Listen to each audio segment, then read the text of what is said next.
Asian American and Pacific Islander Heritage Month, meaning Asia Pacific Islander Heritage Month, is a month-long celebration that honors and celebrates the contributions of Pacific Islanders and Asian Americans to the history and culture of the United States.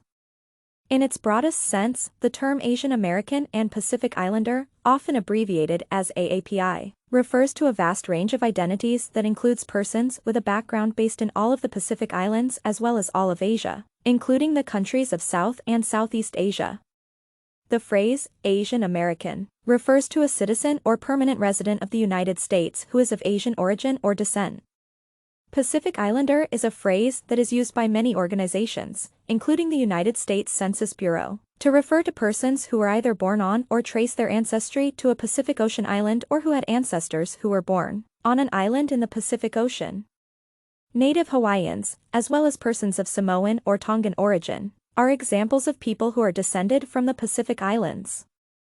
Education and cultural events are frequently held throughout the month to commemorate the occasion. Previously, the month was known as Asian/Pacific American Heritage Month. When is Asian American and Pacific Islander Heritage Month celebrated? September is the month. Every year in May, the United States commemorates Asian American and Pacific Islander Heritage Month.